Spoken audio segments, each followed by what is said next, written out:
Good morning, all. Welcome to Learners Academy. Good morning. So we were at exercise number 6.3 of your chapter number 6, application of derivatives. और उसके दो sessions हम cover कर चुके हैं, तीसरा सेशन है. And in the previous two sessions, we have covered what? We have covered questions up to question number 14 and including the introductory part also we have covered in those two sessions. जिसको introduction देखना है या 14 questions तक के solutions देखने हैं, so can refer to the previous two videos, right? And in this video we will start from question number 15. And जैसा कि मैंने कहा था, अब यहाँ से थोड़े से आड़े टेढ़े क्वेश्चन शुरू हो जाएंगे, राइट? ठीक है, डायरेक्ट क्वेश्चंस कम हो जाएंगे एंड मुश्किल नहीं होंगे, क्वेश्चंस आसान ही होंगे. अगर हमने ये 14 तक के क्वेश्चंस किए हैं तो आगे के भी हो जाएंगे, ऐसी बात नहीं है. हाँ, डायरेक्ट 15 से स्टार्ट नहीं कर सकते ना, पहले 1 से 14 तक करने पड़ेंगे, अपने को प्रैक्टिस करनी पड़ेगी, क्योंकि उसमें डायरेक्ट क्वेश्चन है. अब जो है उल्टे सिलते क्वेश्चन है, तो वो अगर अपन ने अच्छे से प्रैक्टिस कर ली है ना, तो फिर यहाँ से अपन स्टार्ट कर सकते हैं. चलो, सो पहला क्वेश्चन पढ़ते हैं आज का. Find the equation of the tangent line यानी tangent to the curve this which is parallel to this line, पहला question. Which is perpendicular to this line, दूसरा क्वेश्चन. तो देखो, कर्व दे रखा है, इस पर आपको टेंजेंट बनानी है और उसकी इक्वेशन चाहिए. अब इक्वेशन ऑफ टेंजेंट के लिए किस किस चीजों की जरूरत पड़ेगी, पहले तो आप वो सोचो. इक्वेशन ऑफ टेंजेंट के लिए एक तो जरूरत पड़ेगी पॉइंट की, पॉइंट ऑफ कांटेक्ट, और एक जरूरत पड़ेगी स्लोप की. स्लोप तो यहां से आ जाएगा, इसको डिफरेंशिएट करके, कर्व को डिफरेंशिएट करते ही स्लोप मिल जाता है. सर पॉइंट ऑफ कांटेक्ट कहाँ से निकालेंगे, सवाल ये. तो फिर दूसरी इंफॉर्मेशन जो दे रखी है वहां से फिर अपन आगे का काम करेंगे. ठीक है, दूसरी इंफॉर्मेशन क्या दे रखी है कि जो टेंजेंट बनेगी वो इस लाइन के पैरेलल बनेगी. तो जो टेंजेंट का स्लोप होगा और इस लाइन का स्लोप होगा वो इक्वल हो जाएगा. और दूसरे क्वेश्चन में जो टेंजेंट बनेगी वो इस लाइन, दूसरी एक तीसरी लाइन और दे दी, उसके परपेंडिकुलर बनेगी. तो फिर उसका स्लोप और इस लाइन का स्लोप का प्रोडक्ट -1 होगा. M1 M2 equal to -1. Perpendicular के केस में क्या रिलेशन है, M1 M2 इक्वल टू -1, और पैरेलल के केस में क्या रिलेशन है, M1 इक्वल टू M2. तो ये लॉजिक से अपने को पॉइंट ऑफ कांटेक्ट मिलेगा. एक बार पॉइंट ऑफ कांटेक्ट मिल गया, स्लोप मिल गया, तो फिर हम इक्वेशन बना देंगे. स्टार्ट करें. चलो जी, तो सबसे पहला काम तो फिक्स है इस एक्सरसाइज में कि कर्व की इक्वेशन लिखो, डिफरेंशिएट करो, स्लोप निकालो. ठीक है, और पॉइंट ऑफ कांटेक्ट दिया हुआ है तो ठीक है, नहीं तो x1 y1 मानो. ठीक है, so here the equation of the curve is given as of the curve is given as. So this is the equation of the curve which is given. So differentiating both sides with respect to x, we get dy by dx is equal to, बोलो क्या होगा, x square है तो 2x -2, very easy. और इसको भी further solve किया तो 2 × x -1 भी लिख सकते हैं. तो ये आ गया हमारा डेरिवेटिव. अब पॉइंट ऑफ कांटेक्ट को ले लेते हैं, क्योंकि दिया हुआ नहीं है, दिया हुआ होता तो पुटअप करते, नहीं दिया हुआ है तो मानना है. दो ही बातें हैं, या तो दिया हुआ है तो पुटअप करो, नहीं दिया हुआ है तो मानो. So let the point of contact be let the point of contact be, क्या मानेंगे हम, x1 y1, नहीं तो x0 y0, दोनों में से एक चीज मानेंगे. अच्छा, इसका एक रफ फिगर बनाए तो कैसा बनेगा. एक कर्व है, उस कर्व पे टेंजेंट बन रही है, पहले तो पहली चीज. लेट्स सी, कर्व है, इस कर्व के इस पॉइंट पे पॉइंट ऑफ कांटेक्ट मान लो ये है, इस पे क्या बन रही है, टेंजेंट बन रही है. और ये टेंजेंट किसी तीसरी लाइन के पैरेलल है. कोई तीसरी लाइन यहाँ पर भी हो सकती है, लेट्स से ये है वो तीसरी लाइन, इसके पैरेलल है ये टेंजेंट. तो इस तीसरी लाइन की इक्वेशन गिवन है, इस कर्व की इक्वेशन गिवन है, और कुछ नहीं गिवन. ठीक है, क्या ये लाइन कर्व पे होती तो ये खुद ही टेंजेंट हो जाती, फिर इसी की इक्वेशन आंसर हो जाता. अगर ये अंदर होती, अगर तो अंदर होती तो फिर कुछ और ज्यादा इंफॉर्मेशन मिल जाती मुझे. अंदर होती तो फिर इसकी अंदर होती तो इसकी ये इसको 2 पॉइंट्स पे छूती, क्योंकि तीसरा तो ऑप्शन ही नहीं, या तो कर्व 2 पॉइंट पे छुएगा या 1 पॉइंट पे छुएगा, तीसरा तो ऑप्शन ही नहीं है ना. जो सीकेंट होगा या टेंजेंट होगा, तो सीकेंट होगा तो 2 पॉइंट पे छुएगा, तो इसके और इसके 2 पॉइंट ऑफ कॉन्टेक्ट और दो पॉइंट्स ऑफ इंटरसेक्शन और मिल जाते हैं. पॉइंट ऑफ कॉन्टेक्ट तो नहीं कह सकते, क्योंकि पॉइंट ऑफ कॉन्टेक्ट तो वही होता है जहाँ पे टेंजेंट छूती है. पॉइंट्स ऑफ इंटरसेक्शन 2 मिल जाते हैं, लेकिन अभी वो नहीं है मेरे पास. ठीक है, तो यहाँ पे मुझे इस लाइन की इक्वेशन गिवन है और इस कर्व की इक्वेशन गिवन है, इसकी कुछ इक्वेशन गिवन है, इसकी कुछ इक्वेशन। दूसरी चीज, अगर नहीं दे रखा कि ये लाइन इस कर्व को कहीं छूती है तो आपको टच नहीं कराना। आपको जनरल केस मानना है, उसमें अगर नहीं लिखा हुआ ना कि ये जो टेंजेंट, बस ये दिया हुआ है कि ये टेंजेंट इस लाइन से पैरेलल है। अब ये लाइन इस कर्व को छुएगी नहीं छुएगी ऐसे इन्फॉर्मेशन नहीं है, तो हमको आगे होके क्यों लगाए, हम नहीं लगाएंगे। ठीक है, तो ये हो गया इसका रफ फिगर। ठीक है, दूसरे क्वेश्चन में जब परपेंडिकुलर होगी तो ये जो लाइन होगी ब्लू वाली, वो इससे कहीं ना कहीं परपेंडिकुलर होगी। तो मैं परपेंडिकुलर ऐसे बना सकता हूँ, मान लो इस लाइन को थोड़ा सा आगे बढ़ाया मैंने, ठीक है, और इसके परपेंडिकुलर एक लाइन परपेंडिकुलर होगी तो इन दोनों का पॉइंट ऑफ इंटरसेक्शन आएगा कहीं ना कहीं, ये इसके परपेंडिकुलर होगी। तो ये तो दूसरे क्वेश्चन के हिसाब से फिगर हो गया, ये लाइन इसके परपेंडिकुलर, ये पहले क्वेश्चन के हिसाब से फिगर हो गया, ये लाइन इसके पैरेलल है। ठीक है, चलो, तो एक बार के लिए अब वैसे ज्यादा कोई रोल है नहीं इन सारे फिगर्स का, केवल जनरल अंडरस्टैंडिंग है, हटा देता हूँ, नहीं भी बनाओगे तो कोई मार्क्स नहीं काटेगा आपके। चलो जी आगे बढ़ते हैं। तो अब अपन स्लोप ऑफ टेंजेंट निकाल लें। सो स्लोप ऑफ टेंजेंट, जिसको अपन क्या मार्क कर सकते हैं, क्या लिखते थे अपन स्लोप ऑफ टेंजेंट को, that is M T, yes very good. M T is equal to, वो निकलता कैसे था, D Y by D X at the point of contact जो हमने अज्यूम किया है, x1 कॉमा y1। तो इसको निकालो, तो वो हो जाएगा 2 × x−1, तो 2 × x1−1। ठीक है, यहां तक के तो कुछ जनरल स्टेप्स है जो हमने करीब करीब हर क्वेश्चन में किए। अब आगे की कहानी कुछ जो डिफरेंट है इसमें, वो ये है कि जो आपने टेंजेंट बनाई हुआ एक लाइन का पैरेलल है, तो इसका ये स्लोप जो मैंने निकाल रखा है और उसका स्लोप उसकी इक्वेशन से निकलेगा कैसे, y = mx + c से कंपेयर करके उन दोनों को कर दूंगा इक्वल। तो वहां से x1 आ जाएगा, x1 आ जाएगा तो पुटअप करके y1 आ जाएगा, मिल गया point of contact, point of contact मिल गया, स्लोप मिल गया, बनाओ इक्वेशन। समझ गए? Now, now it is given that, नहीं पहले एक तीसरी जो लाइन गिवन है उसकी इक्वेशन लिख देते हैं ना। Now the equation of line, equation of line, tangent तो एक लाइन हो गई और वो दूसरी लाइन हो गई, तो उस लाइन को और फिर तीसरी लाइन परपेंडिकुलर वाली भी है, तो उसको L1 ले लेता हूँ, और जो परपेंडिकुलर वाली उसको L2 ले लूंगा, और टेंजेंट को तो वैसे ही मैंने क्या मार्क किया है, T मार्क कर दिया है ना। So now the equation of line L1 is given as, पहले इक्वेशन लिख देता हूँ क्या है, बोलो क्या गिवन है, 2x - y + 9 = 0। एक बार के लिए तो जैसे गिवन वैसे लिख देता हूँ, 2x = 0। अब इसको कंपेयर करना है अपने को mx + c से, तो उसको पहले चेंज करना पड़ेगा, तो उसे चेंज करो, तो ये हो जाएगा y को उधर भेज दूं, तो y = 2x + 9, y = 2x + 9, ये y = mx + c से कंपेरेबल हो है। सो comparing, now comparing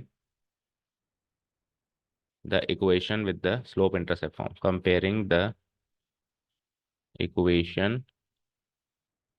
with slope intercept form, with slope intercept form, that is, what is slope intercept form, y = mx + c।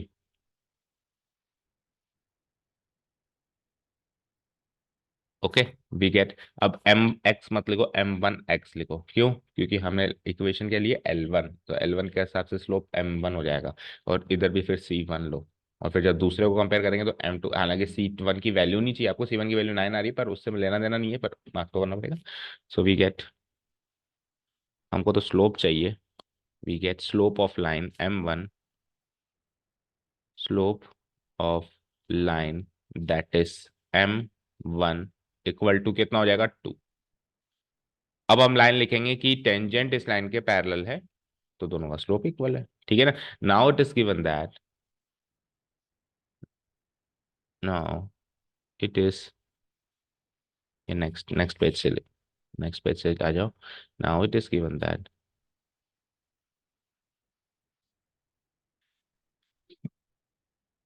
The tangent is parallel to the tangent, required tangent, जो tangent है वो दी हुई नहीं है, हमको निकालनी है ना, the required tangent is parallel to line m1 L1, ठीक है ना। So so slope of tangent that is M T equal to slope of line यानी m1। ओके, दैट इज, तो हमने एम टी क्या निकाल के छोड़ा था, 2 इंटू, सॉल्व पूरा ही कर दो फिर, क्योंकि करना तो पड़ेगा, जीरो से इक्वेट तो कर नहीं रहे अपन, है ना। सो 2x1 - 2 is equals to m1 क्या निकाला, अच्छा 2 से 2 काट जाएगा, कट जाएगा तो ठीक है, फिर 2 इंटू x1 - 1, और इधर इधर 2 निकला। सो 2 से 2 ये 1 टाइम कट गया, तो x1 की वैल्यू हो जाएगी 1 + 1 यानी कि 2। अब ये तो पॉइंट ऑफ कांटेक्ट का केवल x कोऑर्डिनेट निकला, y1 भी तो चाहिए। तो ये पॉइंट ऑफ कांटेक्ट कहाँ पे लाई कर रहा है, कहाँ कहाँ पे लाई कर रहा होगा बताओ, अभी फिगर बनाया था जो रफ फिगर, ये पॉइंट ऑफ कांटेक्ट किस किस के ऊपर लाई कर रहा होगा, टेंजेंट के ऊपर और कर के ऊपर, लेकिन वो जो तीसरी लाइन है उस पर लाई कर रहा होगा, इसकी इसका पता नहीं है ना, गारंटी नहीं है ना। तो उस तीसरी लाइन की इक्वेशन में मत डाल देना, इसमें मत डाल देना, केवल और केवल टेंजेंट की इक्वेशन और कर की इक्वेशन में डाल सकते हैं। टेंजेंट की तो खुद की इक्वेशन मुझे निकालनी है, मेरे पास है थोड़ी ना, तो मैं एक ही चाह रहा है कर की इक्वेशन। ये आपको जब आप पॉइंट ऑफ कॉन्टेक्ट का दूसरा कोऑर्डिनेट निकालोगे तो ध्यान से सोचना है कि पॉइंट ऑफ कॉन्टेक्ट जो एक पॉइंट ऑफ कॉन्टेक्ट का जो एक कोऑर्डिनेट मैंने निकाली है, एक्स निकाली है, वाई निकाली है, उसको मैं डालूं किसमें ताकि दूसरा निकले। तो वो पॉइंट कहाँ कहाँ लाया कर रहा है, उसमें से किस किस की इक्वेशन मुझे गिवन है वो चेक करना पड़ेगा। टेंजेंट पे लाया कर रहा है, कर पे लाया कर रहा है, टेंजेंट की मुझे निकालनी है, कर की दी हुई, तो कर में ही पुटअप करूंगा, गलती से इसमें मत पुटअप कर देना, है ना, क्योंकि ये तो कोई तीसरी लाइन है जिसके ये पैरेलल है, इसका इससे इस पॉइंट ऑफ कांटेक्ट से क्या लेना, समझ गए, और ना ही इसमें पुटअप होगी। ठीक है, चलो ये सारी बातें क्लियर हो गई। नाउ हम जो लाइंस लिखते थे, पहला इक्वेशन है तो सारे स्टेप्स लिख ही रहे हैं अपन, क्या लिखेंगे, नाउ पॉइंट ऑफ कांटेक्ट जो है वो कर पे ला कर रहा है, पॉइंट ऑफ कांटेक्ट जो कि x1 y1 हमने माना था lies on the curve, so it must satisfies the equation of the curve, ठीक है ना। So on the given curve,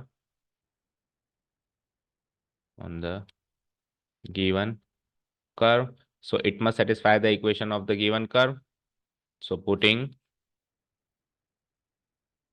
x comma y equal to x1 comma y1 in the equation of the given curve, in the equation of given curve we get, so let's put the value। तो हमारे पास curve की equation क्या given है, y equal to X square minus, यही है x² - 2x + 7, तो y की जगह y1 इक्वल टू, फिर क्या है एक्स स्क्वायर, तो x1 का स्क्वायर 2 × x1 + 7, तो डाल दूं x1 की वैल्यू क्या डाली हमने, 2 का स्क्वायर -2 × 2 + 7, सो इट्स लाइक 2 का स्क्वायर 4 - 2 2, 2 + 7 9, तो y1 आ गया 9। So the required point of contact is, so the point of contact is, मैंने क्या कहा था कल तक क्वेश्चन में केवल पॉइंट पूछ रहा था, आज एक कदम आगे इक्वेशन भी पूछ रहा है ना। इसे गलत किया क्या मैंने, 2 का स्क्वायर 4, अच्छा सॉरी 2 का स्क्वायर 4 - 4 तो कट गया, तो 7 ही है ना, not 9, 7, fine. So the point of contact is, हमने क्या माना था, x1 y1, एक ही निकला point of contact, 2 7 point of contact, लेकिन कल तक तो यही फाइनल आंसर हो रहा था, पॉइंट ही पॉइंट पूछे जा रहा था, आज इक्वेशन भी पूछिए, तो एक कदम आगे और चलना है। अब आपके पास ये हो गया पॉइंट ऑफ कांटेक्ट, अब आपको क्या पुटअप करना है, इस पॉइंट ऑफ कांटेक्ट को और उस स्लोप को, स्लोप कितना है वही 2, स्लोप तो या तो ये रख दो और इसके अंदर x1 की वैल्यू रख दो 2, तो भी वही आएगा, और या फिर रखा रखा है दे रखा है वही रख दो, है ना, कुछ भी रख सकता हूं मैं, और पॉइंट ऑफ कांटेक्ट मिल गया, वहां से इक्वेशन बन जाएगी। सो अब फाइनल स्टेज पे आ गए अपन, now the equation of the tangent of the required tangent to the given curve, to the given curve is given by, is given by, so क्या तरीका है इक्वेशन बनाने का, y - y1 माना है आपने point of contact, mt into x - x1, ये तरीका है बनाने का, तरीका तो पता है ही हमको। अब बस वैल्यूज पुटअप करो, तो x1 y1 क्या निकाला पहले तो वो पुटअप कर दो, x1 y1 क्या निकाला 2 7, तो 7 तो आ जाएगा यहाँ और 2 आ जाएगा यहाँ, और mt की वैल्यू आपने 2 डाली रखी है एक जगह, इसको सॉल्व कर दो, सो ये हो जाएगा y - 7 2x - 4, वाई को उधर भेजो, -4 को उधर भेजो, ये सबको उधर ले जाओ, 2x - y, और 2x माइनस वाई, ये 7 उधर आ जाएगा, 7 - 4 + 3 इज इक्वल टू 0। तो ये तो आ गई is the required equation of tangent. ये फाइनल आंसर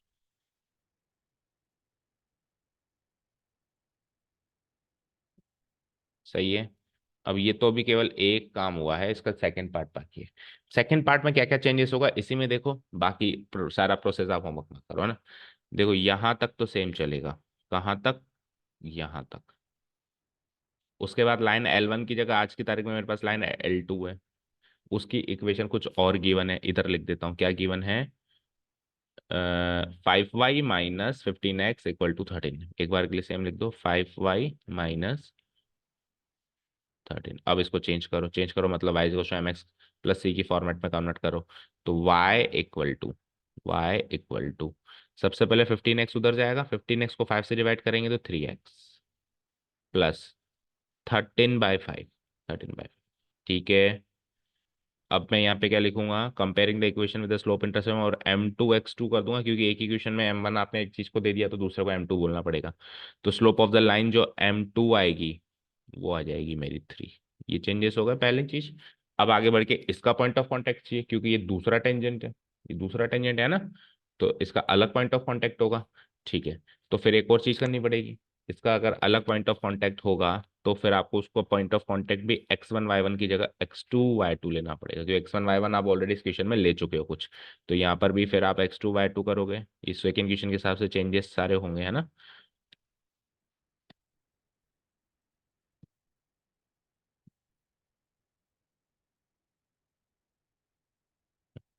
यहाँ पे भी x2 हो जाएगा, ठीक है।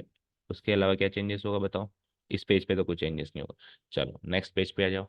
तो नेक्स्ट पेज पे it is given that the required tangent is parallel की जगह परपेंडिकुलर टू लाइन L2। तो उसके हिसाब से क्या कैलकुलेशन चलेगी, MT × M2 = दोनों के स्लोप का प्रोडक्ट -1। अब इसमें से मुझे क्या क्या गिवन है, मुझे MT क्या गिवन है बताओ, 2 × x2, नॉट 1, x2 - 1 × M2। क्या निकाला आपने, 3 पक्का, क्या निकाला, ये रहा 3। 3 = -1। तो इसमें सॉल्व करेंगे करूंगा मैं तो 2x2, नहीं 2 × 3 = 6 से करो ना मल्टीप्लाई, 2 × 3 = 6 है, 6x2 - 6 = -1 इम्प्लाई 6x2 = -6 उधर जाएगा, +6, 6 - 1 = 5। तो x2 हो जाएगा 5/6। x2 आ गया 5/6, अगेन वही कर्व में ही पुटअप होगा। तो क्या करूंगा, point of contact x2 y2 lies on the curve, so putting x2 x, y = x2 y2 in the equation of the curve. आ जाओ यहाँ पे सॉल्व करते हैं, इक्वेशन ऑफ द कर्व क्या थी, तो y2 हो जाएगा, x2 का स्क्वायर हो जाएगा, -2 x2 हो जाएगा, +7 हो जाएगा। x2 का स्क्वायर बोले तो 5/6 का स्क्वायर करो, 25/36, -2 × 5/6 करो, तो 2 से 3 कट गया, तो -5/3 प्लस का 7, 36 एलसीएम आ जाएगा।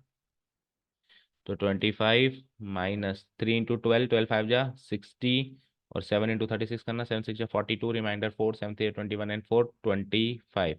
करो फर्दर सॉल्व। तो 252 में से 25 - 16 कितना होता है, माइनस का 35।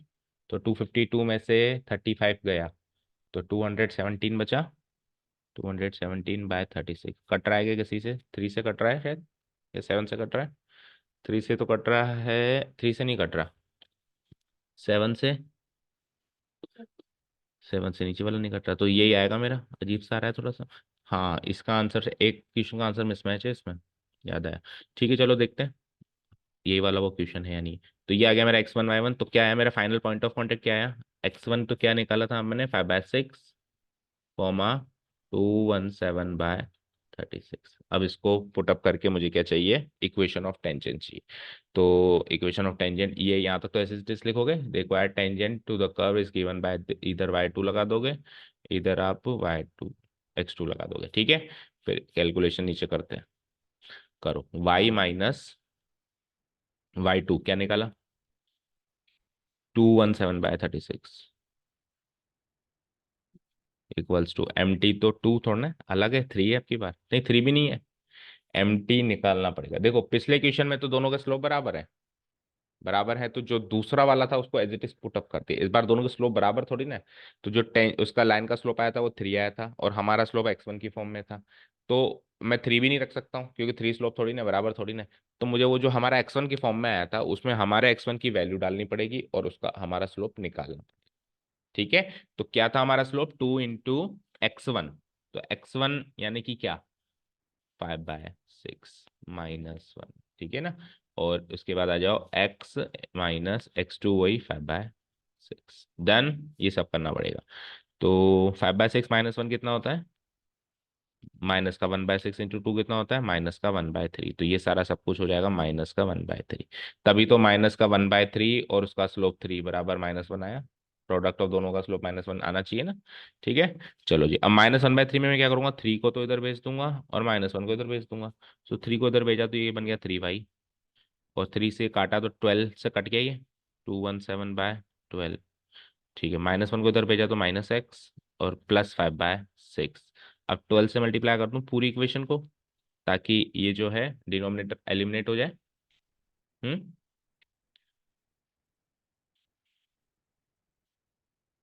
ठीक है, चलो करो फिर।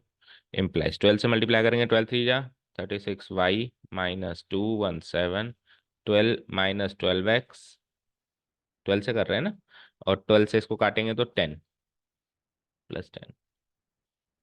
चलो जी, इम्प्लाइज बोलो, -12x को इधर भेज दो तो 12x +36y, और इसको भी इधर भेज दो तो -227, 10 और माइनस हो जाएगा =0। कुछ कट रहा है क्या, 12 × 1 = 12, 12 से तो नहीं कट रहा, 7 और 9 तो क्या कहीं से नहीं कट रहा है, तो सही है, मैच हो गई। तो फिर एक दूसरा क्वेश्चन होगा वो, एक क्वेश्चन का आंसर इसमें मिसमैच आया था last year, is the equation of required tension. अभी तो ये वाला तो मैच कर गया एज इट इज। ठीक है, सो लेंदी है, थोड़ा सा कैलकुलेटिव है, बट कॉन्सेप्ट वाइज इतना मुश्किल नहीं है, कॉन्सेप्ट हमारे माइंड में क्लियर है, करना ये काम है, अब वो करना तो है ही। ठीक है, चलें आगे। ओके, अब अगले क्वेश्चन से थोड़े से स्टेप्स स्किप करेंगे, ये जो इजी इजी स्टेप्स हैं, और कुछ नई चीजें तो वो लिखेंगे बस। आ जाओ, question number 16, show that the tangents to this curve at all at the points where x = 2 and x = -2 are parallel. क्या कह रहा है कि एक कर्व है मेरे पास, उस पर मैं दो पॉइंट्स पे टेंजेंट बनाऊंगा। ये तो कर्व है, here the equation of the curve is given as this. ठीक है, लगे हाथ differentiating both side with respect to x we get D Y. ये मेन मेन चीजें तो कर दिया हमने, 7x² यानी कि 14x, बस दैट्स इट। 11 है ना, अच्छा 7x, ओके, 7x³ है ना, तो 7×3 = 21x², ठीक है अभी। Okay, so here the equation of the curve is given as this, और वहां से हमने क्या किया, dy/dx निकाल लिया, तो क्या हो गया 21x³। अब इस कर्व पे दो पॉइंट्स लिए, एक तो x कोऑर्डिनेट जिसका 2 था, y कोऑर्डिनेट नहीं पता, एक x कोऑर्डिनेट जिसका -2 था, इसका y कोऑर्डिनेट नहीं, मतलब दो पॉइंट्स पे दो टेंजेंट्स बनेंगी, तो वो दोनों टेंजेंट्स पैरेलल बनेगी, ऐसा प्रूव करो। तो पहले तो हम सोचें ऐसा पॉसिबल है कि अभी दो पॉइंट्स पे दो टेंजेंट्स बने हुए पैरेलल बने। तो देखो, इमेजिन करो, सपोज करो ये ऐसा कर्व है, ठीक है। अब आप ध्यान से देखो, लेट्स से इस पॉइंट पे टेंजेंट बना, तो ऐसे बनेगी, इस पे बनाओ तो ऐसे बनेगी, तो ये दोनों टेंजेंट्स पैरेलल बन रही है ना दूसरे। तो एक ही कर्व पे दो, इवन दो से ज्यादा भी मिल सकते हैं ऐसे पॉइंट्स जहाँ पे टेंजेंट्स क्या बने, पैरेलल बने। लेट्स से ये तो वो पॉइंट है जिसका x कोऑर्डिनेट 2 है, y कोऑर्डिनेट नहीं पता, 2, y1। ये वो पॉइंट है जिसका x कोऑर्डिनेट -2 है, और y कोऑर्डिनेट इसका भी नहीं पता, y2। ठीक है, तो प्रूव करना है आपको, ये चीज प्रूव करनी है। ठीक है, फिगर हटा दूं, फिगर केवल जनरल अंडरस्टैंडिंग के लिए बताया था आपको। चलो जी, अब अपने को आगे का क्या प्रोसीजर है, fix procedure, set of procedure rules upon follow करते हैं। पहले कर्व लिखते हैं, कर्व की इक्वेशन को डिफरेंशिएट करते हैं, उसके बाद फिर पॉइंट ऑफ कांटेक्ट गिवन है क्या, अगर गिवन है तो डालते हैं, नहीं गिवन है तो नहीं डालते हैं। तो पॉइंट ऑफ कांटेक्ट इस बार दो हैं और दोनों के एक्स कोऑर्डिनेट गिवन है, दोनों के एक्स कोऑर्डिनेट गिवन है, तो डाल दें। और फिर क्या करेंगे, फिर अगर ये दोनों टेंजेंट्स पैरेलल हैं तो दोनों के स्लोप को इक्वेट कर देंगे। समझ गए, समझ गए ना, क्लियर है। चलो, सो नाउ तो दो टेंजेंट है तो टेंजेंट 1 एंड टेंजेंट 2 करेंगे. सो नाउ स्लोप्स, दो है ना, slopes of tangents T1 and T2 to the given curve, to the given curve at the points of contact. दोनों के पॉइंट्स ऑफ कांटेक्ट जो गिवन है लिख देते हैं eight the points of contact. तो पहले वाले का क्या गिवन है points of contact, 2, y1 and दूसरे का -2, y2 रिस्पेक्टिवली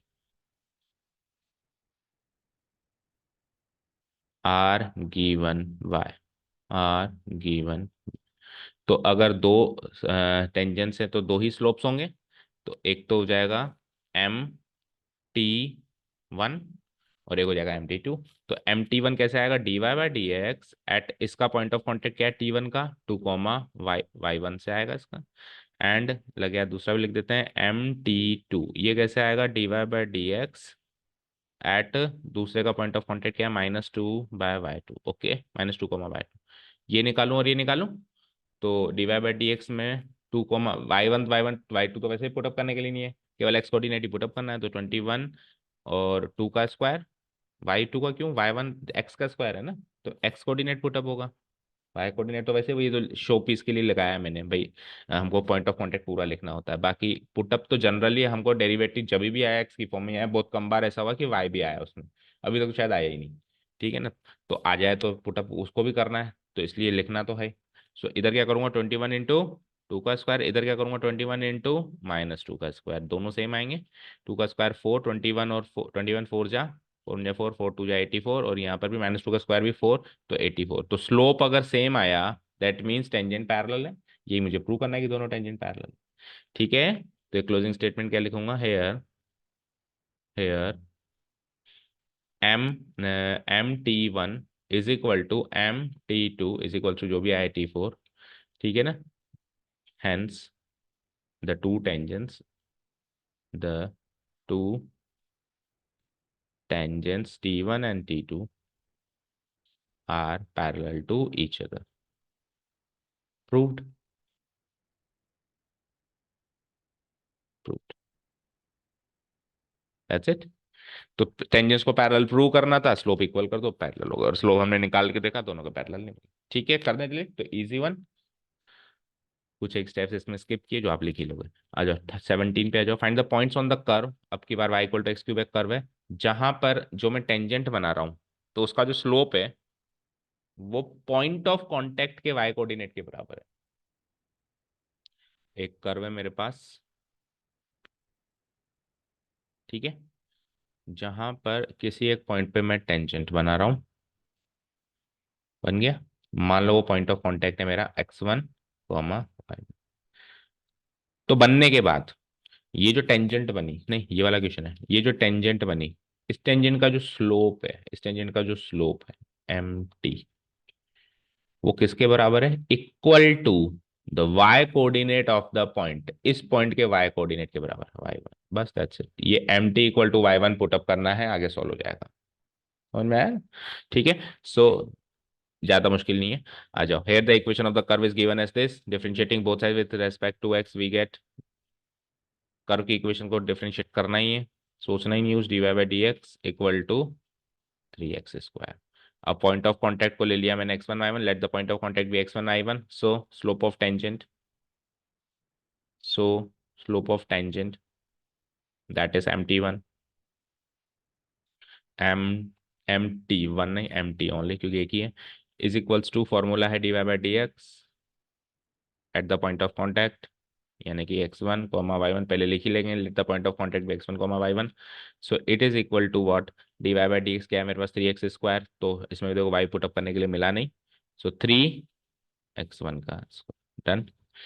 अब ये जो स्लोप है ये y कोऑर्डिनेट के बराबर है. Now it is given that,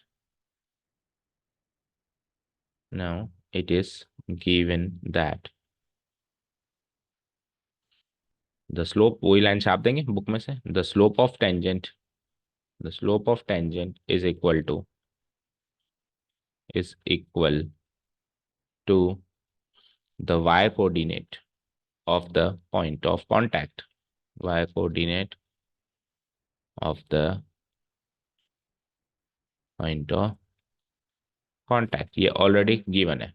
that is mathematically लिखूं तो स्लोप ऑफ टेंजेंट है M T is equal to Y coordinate है वाई वन, ठीक है। इंप्लाइज एम टी क्या निकाला हमने, बोलो 3x1 का square equal to Y one, 3x1 का square equal to Y one.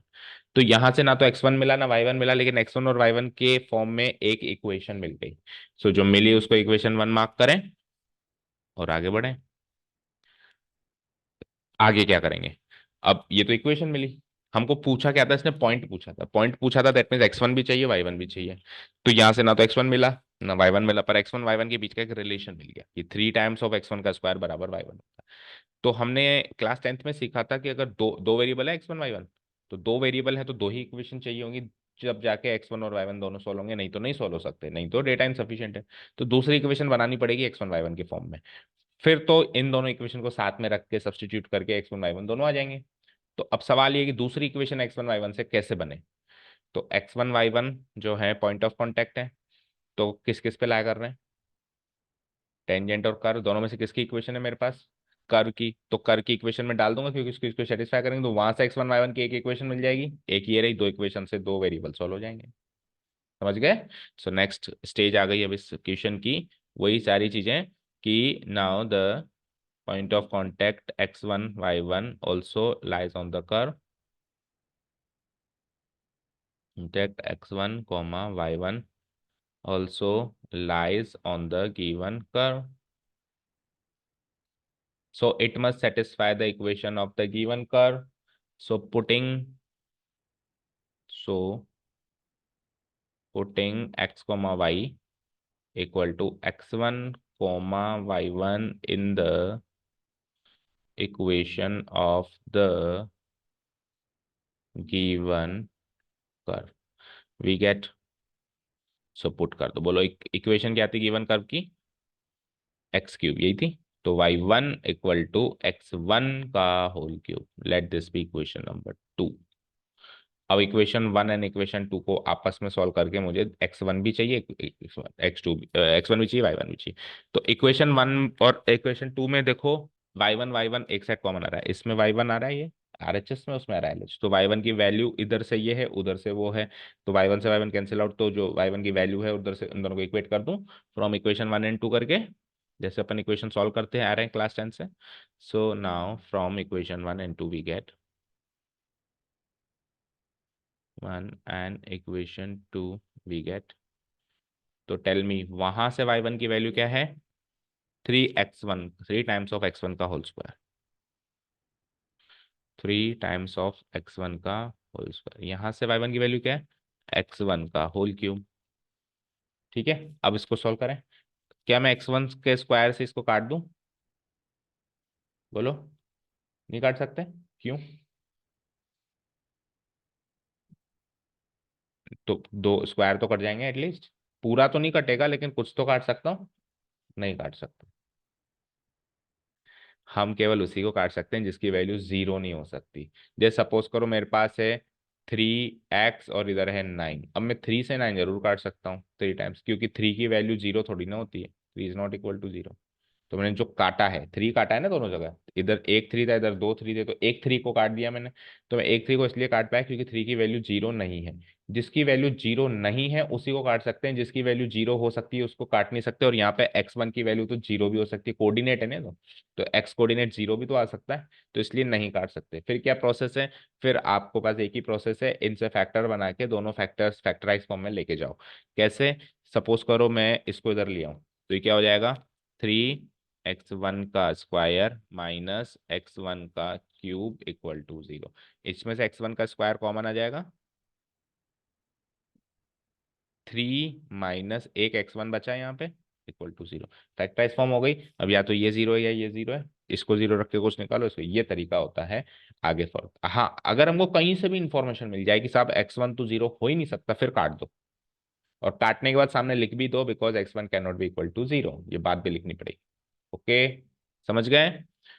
चलिए आइए, सो यहाँ से इम्प्लाइज या तो x1 का स्क्वायर 0 है तो वहां से x1 0 आ जाएगा, और यहाँ पे 3 - x1 यानी x1 3 आ जाएगा। यानी कि दो हैं इस बार पॉइंट्स जिस पर ये सारा काम हो। हमसे पूछा क्या था उसने, फाइंड द पॉइंट्स। तो दो पॉइंट्स हैं जहां पे जो टेंजेंट बनेगी वो वाई कोऑर्डिनेट के बराबर बनेगी। ठीक है, तो रिक्वायर्ड पॉइंट्स ऑफ कांटेक्ट निकाल लें। अच्छा, रिक्वायर्ड पॉइंट्स ऑफ कांटेक्ट कैसे निकालेंगे, x1 की और ये वैल्यू आ गई, इनको या तो मैं इक्वेशन 2 में पुटअप कर दूं, यहाँ से y1 की वैल्यू आ जाएगी, या 1 में पुटअप कर दूं, जो भी सरल लगे। तो किस में करें, 2 में। ठीक है, so now putting the values of x1, the values of x1 in equation 2, we get so क्या हो जाएगा, y1 इक्वल टू x1 का क्यूब था तो एक बार जीरो करो, 0 का क्यूब और 3 का क्यूब, तो ये तो हो जाएगा 0 और ये हो जाएगा 27।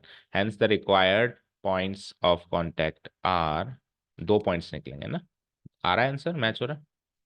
Hence the required points of contact are, हमने क्या माने थे, x1 कॉमा y1, जो कि क्या निकल के आए, एक तो x की वैल्यू 0 रखने से y की वैल्यू 0 आई, 0,0, एंड एक मैंने 3 रखी तो 27 आई। अब अगर आप यहाँ पे काट देते इसको ऐसे, तो आप x1 की एक ही वैल्यू निकालते 3, और उससे y1 की भी एक ही वैल्यू निकलती 27, तो आपके हिसाब से एक ही पॉइंट आता ये वाला 3/27, आपके हिसाब से 0,0 उसका आंसर नहीं होता। तो थोड़े से भी, लेकिन वो थोड़े से मार्क्स तो काटता काटता ना, क्योंकि ऐसे दो पॉइंट्स आ रहे हैं, आप एक ही निकाल रहे हो। ठीक है, तो ऐसे हम तभी काटें जब अपने को 100% श्योर हो कि इसकी वैल्यू 0 नहीं हो सकती, इसकी वैल्यू 0 हो रही है तो हम काट नहीं सकते। समझ गए, चलें आगे। ओके, कर दूं डिलीट। यानी एक तो ओरिजिन ही वो पॉइंट है जहां पे स्लोप जो है वाई कोऑर्डिनेट के बराबर, और एक कोई दूसरा पॉइंट निकला। आ जाओ 18th one. For the curve y equal to, for the curve 4x - 2x⁵, इस कर्व के लिए सारे वो पॉइंट्स निकालो जहां पे टेंजेंट बनाए तो ओरिजिन से पास हो। देखो वैरायटी, देखो क्या क्या, कुछ भी मतलब जो उसके मन में आ रहा है, नई नई चीजें सोच रहा है कि एक ऐसा कर्व के ऊपर ऐसा टेंजेंट बनाओ जो ओरिजिन से पास हो। पिछली बार क्या कहा, उसका स्लोप ही वाई कोऑर्डिनेट के बराबर हो, कल को उसका स्लोप एक्स कोऑर्डिनेट के बराबर भी कर सकता है, कल को ऐसे भी कर सकता है उसका स्लोप है ना उसके एक्स और वाई कोऑर्डिनेट का सम है, स्लोप बराबर x1 + y1, है ना, कुछ भी कह दे। तो जो ये कहेगा वो तो मानना ही पड़ेगा, ये तो माई बाप है। ठीक है ना। चलो, तो अभी इस कर्व पे अपने को टेंजेंट बनानी है, और वो टेंजेंट जो है ओरिजिन से पास। अब जब ओरिजिन की बात हो गई तो जब इसका मैं फिगर बनाऊंगा तो मैं कार्टेशियन प्लेन में बनाऊं, क्योंकि ओरिजिन मार्क करना है ना आपको कहीं ना कहीं। तो लेट से ये आ गया आपका ओरिजिन, यूक्लिड प्लेन में नहीं बना सकता, कार्टेशियन प्लेन। मान लो कोई कर्व है, उसके ऊपर ये कर्व है, उसके ऊपर टेंजेंट बनी, लेट से इस पॉइंट पे बनी। तो जो टेंजेंट बनी ना, वो आगे चल के ओरिजिन से पास थ्रू हुई। टेंजेंट जैसे ही बनी तो वो ऐसी बनी कि इसको आगे प्रोसीड करवाया तो वो कहाँ से पास थ्रू होके गई, ओरिजिन से पास थ्रू।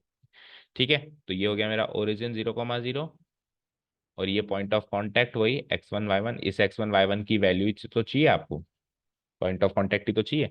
भाई इस कर्व पे ऐसे पॉइंट पता करो जिस पर टेंजेंट बने, तो ऐसे तो पॉइंट पता करो, दैट मीन x1 y1 की वैल्यू पता करो। हाँ, थोड़ा फर्दर लेंथ इक्वेशन कर दे, फिर टेंजेंट की इक्वेशन भी निकालो, है ना। तो फिर वही पॉइंट ऑफ कांटेक्ट स्लोप से टेंजेंट की इक्वेशन, अभी 2-3 क्वेश्चन से हम टेंजेंट की इक्वेशन नहीं निकाल।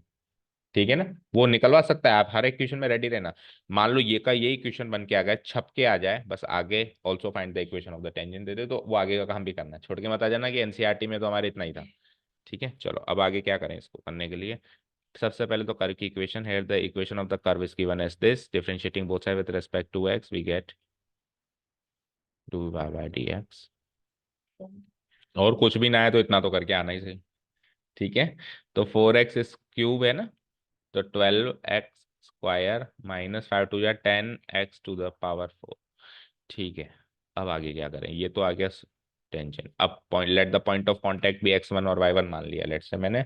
सो स्लोप ऑफ, जो हम आगे का काम, इतना काम भी कर ही लेते हैं करीब करीब, slope of tangent is given bye, that is उसको हम mt कह देते हैं, और वो mt की वैल्यू हो जाती है dy/dx। dx at the point of contact x1 y1, एक लाइन लिखनी पड़ेगी आपको, let the point of contact भी x1 y1, so it's equal to what, 12, 12 x1 का स्क्वायर माइनस 10 x1 की पावर। तो ये मेरा स्लोप आया है। अब इस स्लोप को आगे क्या प्रोसीड करूं, क्या प्रोसेस करूं? जब स्लोप बराबर था तो स्लोप को वाई कोऑर्डिनेट के बराबर कर दिया। जब टेंजेंट पैरेलल थी तो स्लोप और उसका स्लोप इक्वल कर दिया। जब टेंजेंट परपेंडिकुलर थी तो इस स्लोप और उस स्लोप का प्रोडक्ट -1 कर दिया। तो अलग अलग चीजें कर रहे हैं, लेकिन इस स्लोप के साथ क्या करूं? ये तो कुछ ऐसा भी नहीं कह रहा कि टेंजेंट किसी से पैरेलल है, परपेंडिकुलर है। तो फिर क्या करूं? तो फिर एक काम कर सकते हैं। अभी आपने स्लोप कैसे निकाला? अभी आपने स्लोप किस प्रोसेस से निकाला बताओ? कर्व को डिफरेंशिएट करके, पॉइंट ऑफ कांटेक्ट पुटअप करके, यानी डिफरेंशिएशन तरीके से निकाला, यानी इस चैप्टर के मेन थीम के हिसाब से निकाला, application of derivative. Class 11th में चले जाओ, जब डेरिवेटिव ही नहीं सीखा था, तब स्लोप कैसे निकालते थे किसी भी लाइन का? वो तो इक्वेशन में से स्लोप निकालना है। स्लोप ऑलरेडी निकला हुआ है, उसमें से डिराइव नहीं करना है। भाई लाइन है, लाइन का स्लोप निकालना है। कैसे निकालते थे?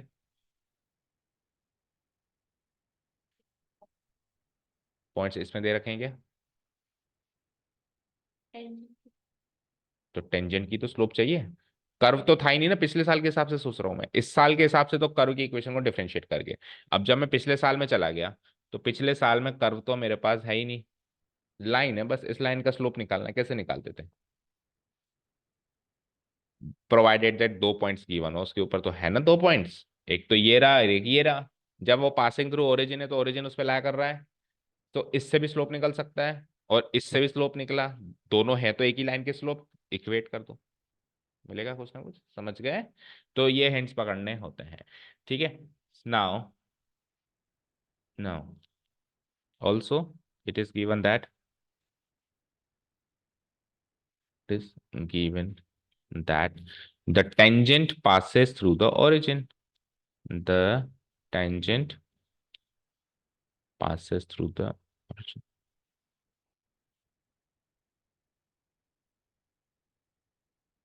ये भी गिवन है, तो उसका स्लोप निकालने का दूसरा तरीका मिल गया। So it's slope is given by, so it's slope is again given by. भाई एक बार बता चुके हैं, फिर दोबारा बता रहे हैं।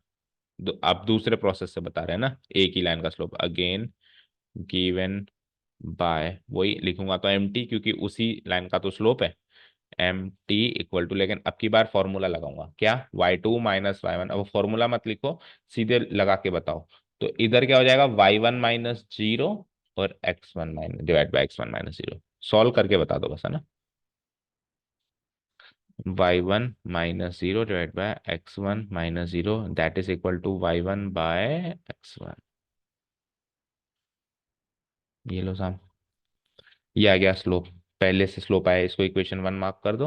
वो भी एम टी की वैल्यू है, इसको इक्वेशन 2 मार्क कर दो, ये भी एम टी की वैल्यू। तो एम टी की वैल्यू और एम टी की वैल्यू दो बार निकाली, तो इसको इससे इक्वेट कर सकते हो। ठीक है। Now from equation 1 and 2,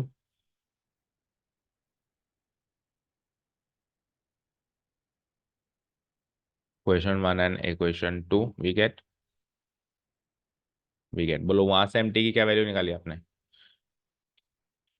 12 x1 का स्क्वायर -10, क्या, x1 की पावर 4। यहाँ से एम टी की वैल्यू क्या निकाली आपने? y1/x। तो अगेन x1 y1 में एक इक्वेशन बन गई। तो पिछले इक्वेशन की जस्ट कॉपी पेस्ट होगी, वापस अपन x1 y1 की इक्वेशन कर्व में डाल के निकालेंगे और दोनों इक्वेशंस को सॉल्व करेंगे सेम टू सेम। ठीक है। मान लो ये y1 नहीं मिलता, केवल x1 का x1 से रिलेशन मिलता, तो सीधा x1 सॉल्व हो जाता। ठीक है। लेकिन y1 आ गया, यानी कि अब आपको रिलेशन मिला है, तो फिर रिलेशन मिला है तो कर्व में भी डालना पड़ेगा। y1 नहीं मिलता तो फिर कर्व में डालने की जरूरत, सॉल्व करने की जरूरत नहीं पड़ती। फिर जरूरत क्या पड़ती, x1 की वैल्यू आ जाती है, उस x1 की वैल्यू को उसमें डाल के y1 की वैल्यू निकालने की जरूरत पड़ती। अभी तो बिना वैल्यू डाले भी अपने को x1 y1 उसमें डालना पड़ेगा। हम्म। चलिए, सो उसको फर्दर सॉल्व करना ही पड़ेगा। थोड़ा सा कैलकुलेटिव जरूर है, x1 को उधर मल्टीप्लाई कराओ, है ना। तो 12 टाइम्स ऑफ x1 का cube minus 10 times of x1 की पावर 5 इक्वल टू y1। इसको इधर ही छोड़ दो। This is our equation number 1 2 तो पहले मार्क कर दीजिए, 3 हो गई है। अब आगे का काम मैं स्टेप्स नहीं लिख रहा हूँ, आपको पिछले क्वेश्चन के स्टेप्स फॉलो करने हैं। वही कि point of contact also lies on the curve, so it must satisfy the equation of the curve, so putting x, y equal to x1, y1 in the equation of the curve, we get y1 equals to 4 x1 cube. तो मैंने इसकी एक एक power कम करी थी differentiate करके, वो वापस से यहाँ पे बढ़ गई। तो बढ़िया हुआ ना, क्यूब और 5 तो अब इक्वेट हो जाएगा ना ढंग से, नहीं तो दिक्कत होती, उल्टा मुझे दिक्कत होती। ठीक है, ये सारी चीजें सोचते रहा करो। इससे इससे मैथमेटिकल रीजनिंग स्ट्रांग होती है कि यार मैंने तो कम कर ही दी तो बढ़ गई। चाहे से उनका कुछ एज सच कोई रोल ना हो क्वेश्चन सॉल्व करने में, कई बार फालतू बातें भी सोचनी पड़ती है कि यार ये क्या हुआ। थोड़ा सा मन के अंदर हंसी मजाक भी हो जाता है ना। Equation 4। So now from equation 3 and 4, from equation 3 and equation 4 we get. तो वहां से क्या निकाली थी हमने y1 की वैल्यू, याद है? नहीं है? क्या है? 12 x1 का क्यूब माइनस 10 x1 की पावर 5। 12 x1 का क्यूब माइनस 10 x1 की पावर 5। यहां से क्या निकाली? 4 x1 का क्यूब माइनस 2 x1 की पावर 5। पावर क्यूब को पावर क्यूब के साथ सोल्व करो, पावर 5 को पावर 5 के साथ सोल्व करो। सो सबको कहाँ लेके जाऊं? इसके पास 10 ज्यादा है, इसके पास 4, सबको इधर ले आओ। सो 12 - 4 करूंगा तो कितना बचेगा? 8 x1 का क्यूब, और -2 इधर आ जाएगा तो +2, -10 + 2 माइनस का 8 x1 की पावर 5 इक्वल टू 0। अब कॉमन लो आप, 8 क्यों? 8 x1 का क्यूब कॉमन लो ना, पूरा ही जितना कॉमन आ रहा है। 8 x1 का क्यूब आ गया कॉमन, क्या बचा? 1 माइनस x1 का स्क्वायर इक्वल्स टू 0। अगेन या तो ये 0 या ये 0। ये 0 तो भैया फिर x1 इक्वल टू 0, और ये 0 तो फिर x1 की वैल्यू ना, x1 के स्क्वायर की वैल्यू 1, तो x1 की value +or -1। Okay, x1 square नहीं होता तो x1 की वैल्यू 1 आती, लेकिन स्क्वायर है ना, तो x1 के स्क्वायर की वैल्यू 1, तो फिर x1 की वैल्यू √1, यानी +or-1। 3 पॉइंट ऑफ कॉन्टेक्ट है। एक तो x जिसका x कोऑर्डिनेट 0 है, जिसका x कोऑर्डिनेट 1 है, और जिसका x कोऑर्डिनेट -1 है। तो तीनों को अब मैं कहाँ पुट अप करूं? इक्वेशन 1 में या 2 में, जहां आपकी मर्जी हो, to find the y coordinate. ठीक है। सो मुझे बताओ किस में करूं? फर्स्ट फर्स्ट फर्स्ट है कि नहीं, थर्ड या फोर्थ में? या तो थर्ड से आएगी y1 की वैल्यू, या फोर्थ से आएगी, तो फोर्थ में कर दूं। ओके, इक्वेशन 4 में पुट अप करते हैं। तो y1 इक्वल टू, बोलो सबसे पहले तो क्या पुट अप करूं? 0। तो 0 से तो क्या 0 ही बन जाएगा क्या? 4 × 0 का क्या है? क्यूब, -2 × 0 की पावर 4, तो 0 ही बन गया है। तो ठीक है ना। और आ जाओ, अब क्या पुटअप करूं? 1, तो 4 × 1 का क्यूब -2 × 1 की पावर 5, ये सॉल्व करो। तो 4 - 2 2, और 4 × -1 का क्यूब -2 × -1 की पावर 5। -1 का क्यूब -1 - 4, और ये क्या हो जाएगा? +2, -4 + 2 -2।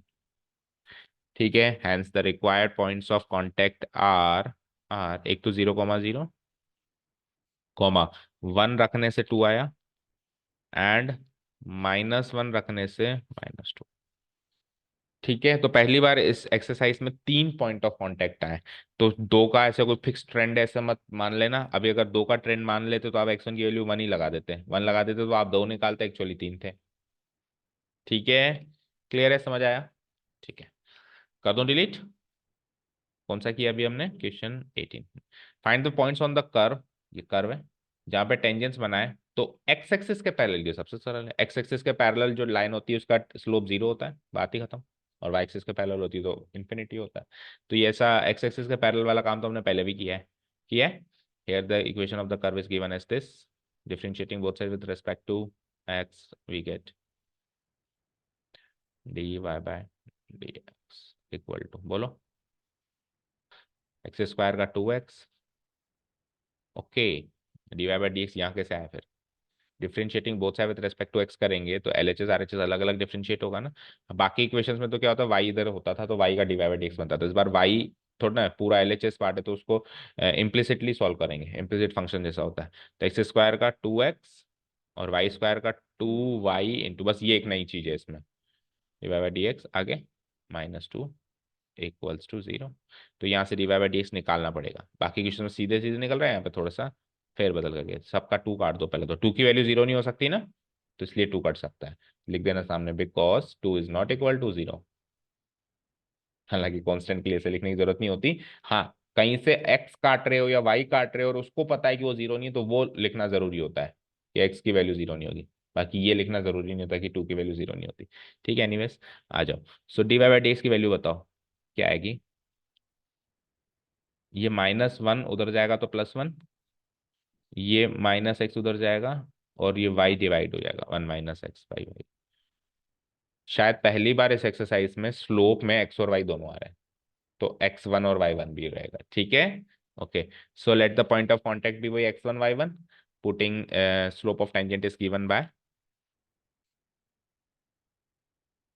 Slope of tangent that is mt is given by वही dy by dx at x1 y1 and that is equal to what, 1 minus x1 divided by y. Now it is given that the tangent is parallel to x axis. ठीक है, so now it is given that tangent is parallel to x axis, so see, that is 1 minus x1 by y1 equal to 0। y1 तो उधर 0 बन ही जाएगा multiply होके, तो x1 की value 1 आ गई।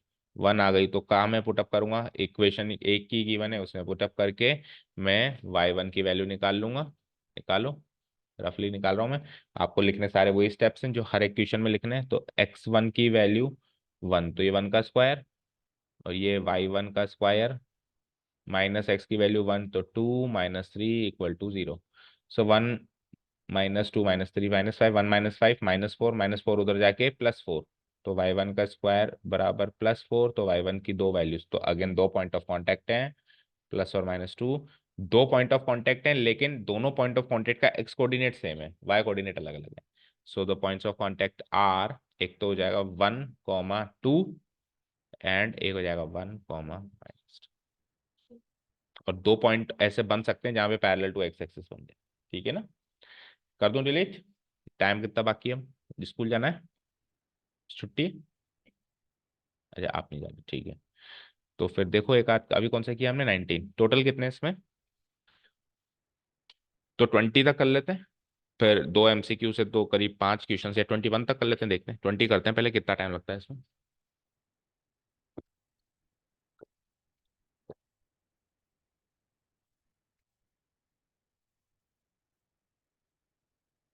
पुराना काम पेंडेंसी सब खत्म हो गई हमारे सब्जेक्ट की, थोड़ी सी रह रही है, पुराने क्वेश्चंस नहीं हुए, कहाँ तक बाकी है, स्टार्ट नहीं करी, इंट्रोडक्शन भी स्टार्ट नहीं किया, तो फिर आज खत्म करो, आज छुट्टी है तो। Find the equation of the normal, ये लो साहब नॉर्मल पे आ गया अभी ये, eight the point, point of contact बस अजीबो गरीब है, बाकी इस क्वेश्चन में कुछ भी नहीं, कुछ भी नहीं है, सीधा सीधा नॉर्मल की इक्वेशन निकालने का क्वेश्चन है, बस पॉइंट ऑफ कांटेक्ट न्यूमेरिक ना देके आर्बिट्रेरी कांस्टेंट फॉर्म में दे रखा है। तो आपकी इक्वेशन भी आर्बिट्रेरी कांस्टेंट फॉर्म में बनेगी, ए एम स्क्वायर इस टाइप में बनेगी, बनेगी तो बनेगी। ठीक है ना, तो थोड़ा सा कॉम्प्लिकेटेड डेटा दे रखा है, डेटा कॉम्प्लिकेटेड है, इजी नहीं है, बाकी कॉन्सेप्ट तो अभी तक के क्वेश्चन में सबसे सरल कॉन्सेप्ट यही था कि सीधे सीधे इक्वेशन ऑफ नॉर्मल निकाल लो, निकालो। तो सबसे पहले मैं क्या करूं, अच्छा कर्व की इक्वेशन में भी देखो ए आर्बिट्रेरी कांस्टेंट ए है, सो इस इक्वेशन को डिफरेंशिएट करके सबसे पहले आप स्लोप निकालने की कोशिश करोगे, करो, ए वाई स्क्वायर का मतलब we get differentiating both side with respect to x, we get 2a y और y का dy बाय dx, और उधर क्या हो जाएगा 3x स्क्वायर। ओके, तो यहाँ से dy बाय dx क्या आएगा, यहाँ से dy बाय dx आ जाएगा 3x square divide by 2a y, 2a y, तो अगेन स्लोप में x और y का दोनों का रोल है, तो स्लोप ऑफ नॉर्मल निकालना पड़ेगा। Now now slope of normal to the given curve is given by क्या लिखते हैं उसको अपन, एम एन, ना कि एम टी, ठीक है। और वो निकालते कैसे हैं? हाँ, वन माइनस नहीं, -1 divide by D X at the point of contact x1। पहले एक लाइन इसमें भी लिखनी पड़ेगी, late the point of contact भी x1 y1। तो स्लोप ऑफ नॉर्मल निकलेगा -1 बाय ये तामझाम 3x, x1 का स्क्वायर, x डाल चुके होंगे ना अपन x1 y1, तो divided by 2a y1। Further solve करेंगे तो ये ऊपर आ जाएगा, सो फाइनली स्लोप आ जाएगा -2a y1 divided by 3x1 का। ये आ गया मेरा स्लोप इसका नॉर्मल का। पॉइंट ऑफ कांटेक्ट गिवन है, बनाओ टेंजेंट ए नॉर्मल की इक्वेशन, ठीक है ना। Now the equation of the normal at the given point of contact to the given curve is given by, तरीका बताओ, y minus y1 equal to mn into x minus x। This is the method. अब इसमें values put up करनी है जो कि थोड़ी सी कॉम्प्लिकेटेड है। दैट इज y माइनस क्या है मेरा, y1 क्या है, हाँ ये रहा, क्या है, am क्यूब। अब सुनो, y1 और x1 पता है तो हमने इधर क्यों नहीं पुटअप किया, इधर भी तो करना है ना। हम इसको इस फॉर्म में तो तब छोड़ते थे जब हम y1 x1 अज्यूम करते थे। तो इसमें मैं आपको कह रहा हूँ late the point of contact भी x1 y1, वो लाइन नहीं आएगी। क्यों मानूं मैं x1 y1 जब point of contact he given है। दूसरी चीज इसमें क्या है, क्या लाइन आएगी, क्योंकि देखो बहुत सारे क्वेश्चन से पॉइंट ऑफ कांटेक्ट नहीं दे रहा था ना, तो हमको आदत ही बन गई पॉइंट ऑफ कांटेक्ट मानने की। इसमें मानने की जरूरत ही नहीं है, ठीक है ना। इसमें मैं यहाँ पे इवन x1 y1 भी क्यों लिखूं, मैं डायरेक्ट पॉइंट ऑफ कांटेक्ट ही लिखूंगा। पहले मैं x1 y1 लिखूं, पहले मैं x और y को x1 y1 से रिप्लेस करूं, फिर x1 y1 को दिए हुए पॉइंट से रिप्लेस करूं, मैं सीधे रिप्लेस करता हूं। सो मैं यहाँ पे सीधे गिवन पॉइंट ऑफ कांटेक्ट लिखूंगा, क्या है, कॉमा, और अब मैं डायरेक्ट वहां पे पुटअप करूंगा। चलो वो तो एक तरीके से वेस्ट है लिखना, इसके नीचे लिख देता हूं मैं, क्या आएगा बताओ, -2a क्या है y1, am cube divided by 3x1 का स्क्वायर यानी am स्क्वायर का भी होल स्क्वायर। इसको सॉल्व कर सकते हैं, देखो a वगैरह कुछ कट जाएगा, तो -2a into a square m cube divided by 3a square m⁴। काटो, a स्क्वायर से a स्क्वायर गया और m क्यूब से ये m टाइम्स गया, तो ये -2/3m। तो देखो हमारा स्लोप कितना इजी फॉर्म में आया। अब मैं सीधा इजी वाला ही पुटअप करूंगा ना, क्यों कॉम्प्लिकेटेड पुटअप करूंगा, ठीक है। इक्वल टू mn आ गया मेरा -2/3m, और यहाँ पे x माइनस x1 क्या है, तो फिर उधर भी am का क्यूब था, नहीं y1 क्या था और x1 क्या है, तो अब am का स्क्वायर है ना। पहले गलती नहीं करी, अब गलती कर रहे थे। इधर am क्यूब बोला ना आपने रखने के लिए, इधर am स्क्वायर है, ठीक है। दोनों सेम कैसे हो सकते हैं, और दोनों सेम हो तो सकते हैं बट याद हो ही जाता है कि नहीं है क्वेश्चन पढ़ लिया था ना हमने। आ जाओ, तो y माइनस, इसको मल्टीप्लाई करा दो ना 3m से, तो ये क्या हो जाएगा 3my माइनस, ये क्या हो जाएगा 3a, ये 3 नीचे लगा दिया मैंने, m क्यूब है ना, m3 थोड़ा ना, हाँ। तो 3m इंटू a, तो क्या हो जाएगा 3a m⁴। अब -2 से अंदर ले जाओ, -2x प्लस 2am स्क्वायर, ठीक है। तो x वाली टर्म को उधर भेजो, तो ये बन जाता है 2x, y वाली टर्म क्या है, +3my, कांस्टेंट टर्म क्या है, -3am⁴, और इसको भी उधर भेजो तो -2am² is equals to 0।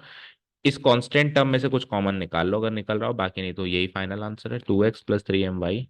Constant term में से क्या कॉमन आ सकता है, माइनस का am², तो बचेगा क्या, नहीं प्लस में बचेगा ना, माइनस ले लिया तो 3m² माइनस माइनस नहीं प्लस में कहीं बचेगा ना, माइनस कॉमन ले लिया तो इज इक्वल टू 0। तो देखो इन दोनों में से किसी एक फॉर्म में इक्वेशन होनी चाहिए, कौन सी फॉर्म में, लास्ट वाली है ना। तो is the required equation of the normal.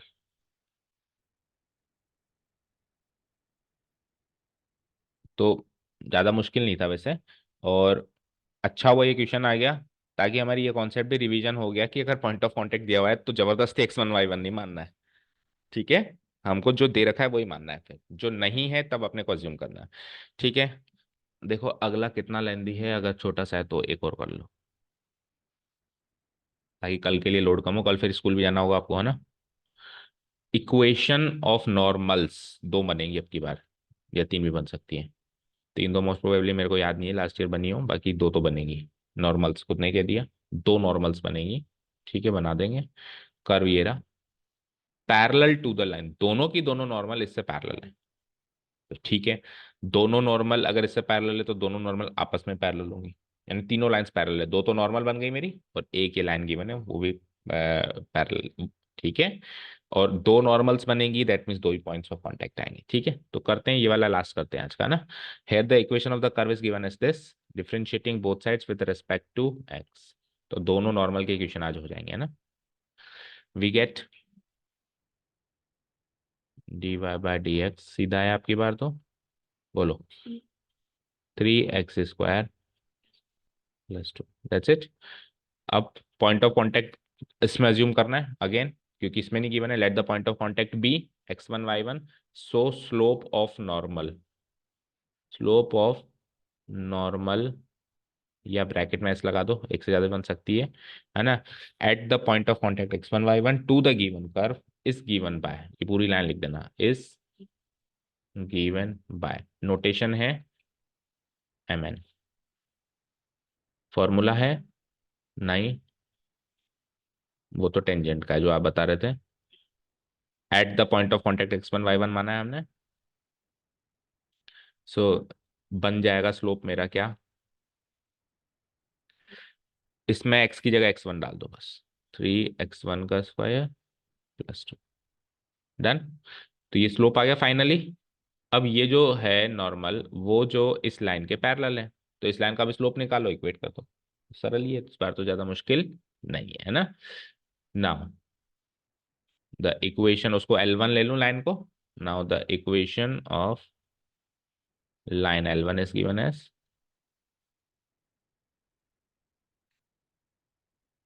Is given as, tell me क्या इक्वेशन गिवन है। पहले तो एज इट इज लिख लो, x + 14y + 4 is equals to 0।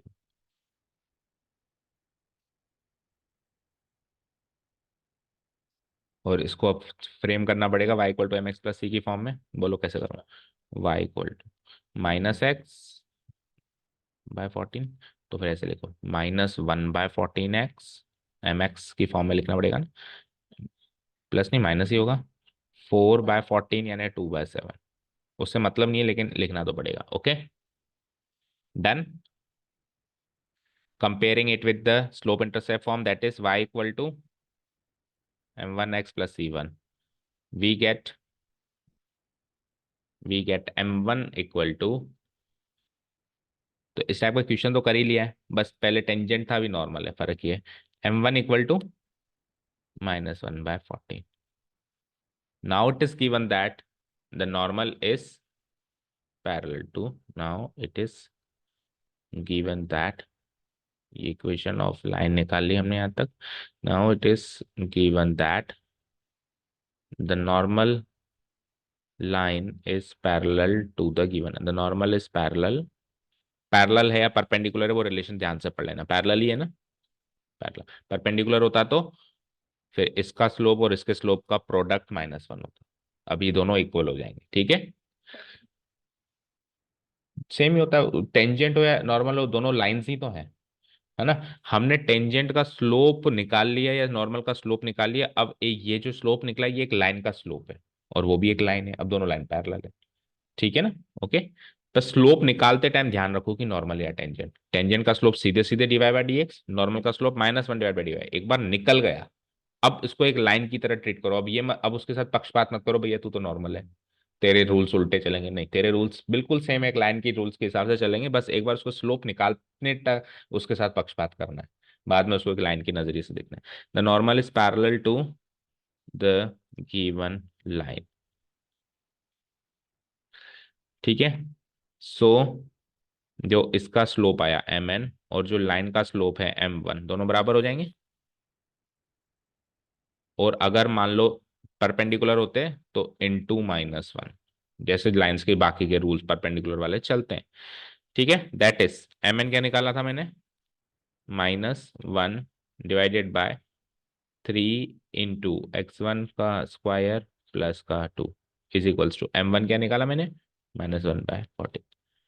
ठीक है, सबसे पहले तो इसको प्लस कर दूं मैं, उसके बाद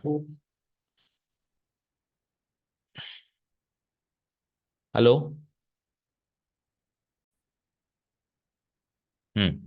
चलो जी, तो क्रॉस मल्टीप्लाई करें अपन। सो इसको 1 से मल्टीप्लाई करेंगे तो 3 × x1 का स्क्वायर +2, और इसको 14 × 1 = 14, इधर चला जाएगा ये, तो 14 - 2 12 हो जाएगा। तो 3 × x1 का स्क्वायर = 12। 3 से ये 4 टाइम्स कट जाएगा क्योंकि 3 की वैल्यू 0 नहीं हो सकती।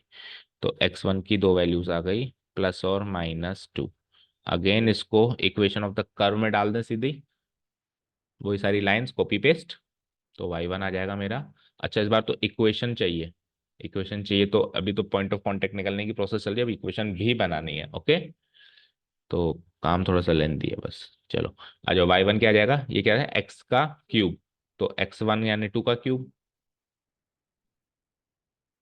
+2 × 2 +6, और लगाओ -2 का क्यूब, +2 × -2 +6, ठीक है, इज इक्वल टू 8 + 4 12, 8 + 4 12, 12 + 6 18, और इधर आ जाओ -8, ये -2 है ना, तो -4 -8 -4 -12, -12 + 6 -6, तो पॉइंट ऑफ कांटेक्ट तो आ गए।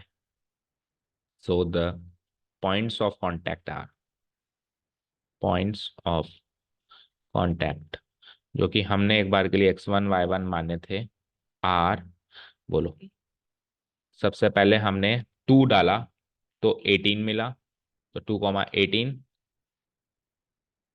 एंड फिर हमने -2 डाला तो -6। ठीक है, now the equation of the normals, now the equations, equation भी दो हैं, नॉर्मल्स भी दो हैं, पॉइंट्स ऑफ कांटेक्ट भी दो हैं। नॉर्मल्स, ठीक है ना, at the given points of contact, नहीं, एट द रिक्वायर्ड पॉइंट हमने निकाले, at the required points of contact to the given curve are given by, are given by, पहले तो तरीका लिख दो, क्या तरीका है, वाई, हम्म हम्म ठीक है, अब पुट करो, है ना। सो देखो एक और चीज, यहाँ पे जो mn की वैल्यू है वो भी x1 y1 में से किसी एक फॉर्म में हमारे पास, कहाँ है mn, x1 की फॉर्म में। अच्छा, -1/14 से सीधे इक्वेट कर सकते हैं, यस। हाँ ठीक है, तो -1/14 सीधे रख देंगे।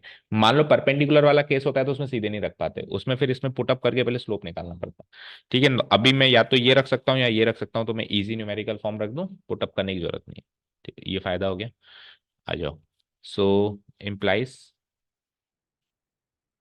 y - y1, पहले पॉइंट को उठाओ, 2, 18 को उठाओ तो 18, mn को क्या लगाऊंगा, -1/14, x - 2। ठीक है, और लगे हाथ यहाँ पे सेकंड वाला केस भी सॉल्व कर लो, एंड y माइनस दूसरा पॉइंट ऑफ कॉन्टेक्ट क्या, -6 इक्वल टू, वही स्लोप तो सेम ही रहेगा, पॉइंट ऑफ कांटेक्ट चेंज होगा, स्लोप सेम रहेगा, x -2। ओके, चलो सॉल्व कर दो। सो 14 को उधर ले जाओ, 14y, और 14 × 18 करो, 14 8 = 112, रिमाइंडर 11, 14 × 11 25, और -x + 2, लगे हाथ इधर भी करते रहो, तो ये क्या हो जाएगा, 14y प्लस ये क्या है, -+6 हो गया, 14 × 6 = 84, -x, और वो +2 है, तो -2,